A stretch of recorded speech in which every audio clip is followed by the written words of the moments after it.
ஒரு காலத்தில் ஒரு வெயில் நிறைந்த புல்வெளியில் சுறுசுறுப்பான ஒரு எறும்பும் கவலையற்ற ஒரு வெட்டுக்கிளியும் வாழ்ந்து வந்தன.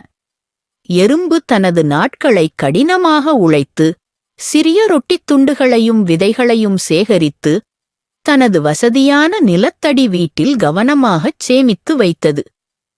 சின்ன எறும்பே, ஏன் இவ்வளவு கஷ்டப்பட்டு வேலை செய்ற என்று வெட்டுக்கிளி தனது உகுலேலேயை மீட்டியபடி உற்சாகமாகச் சொன்னது.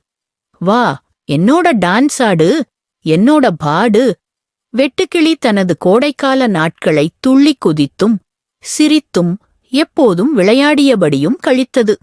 நாளை பற்றி ஒருபோதும் சிந்திக்கவில்லை.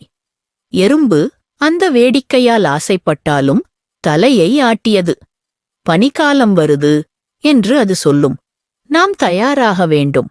ஆனால் வெட்டுக்கிளி தனது உணர்கொம்புகளை சுழற்றிவிட்டுச் சொன்னது, பனிகாலம் இன்னும் ரொம்ப தூரம்.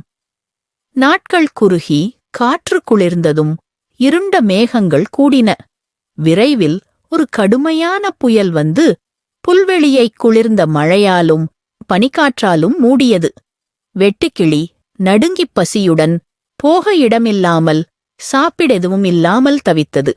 அது எறும்பின் கதவை பார்த்து தைரியமாகத் தட்டியது. எறும்பு கதவை திறந்தது. அது வெட்டுக்கிளியை பார்த்தது.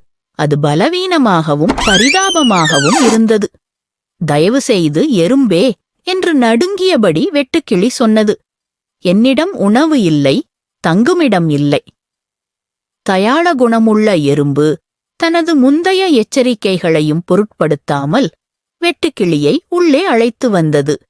தனது கதகதப்பான நெருப்பிடத்தையும் சேமித்து வைத்த உணவையும் பகிர்ந்து கொண்டது. வெட்டுக்கிளி மெதுவாகச் சாப்பிட்டது. கண்களில் நீர் நிறைந்திருந்தது.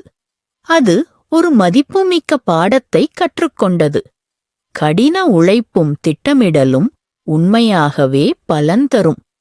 அன்று முதல் வெட்டுக்கிளி ஒவ்வொரு பருவத்திற்கும் தயாராக எறும்புக்கு உதவியது. அந்த பாடத்திற்கும் எறும்பின் கருணைக்கும் என்றென்றும் நன்றியுள்ளதாக இருந்தது.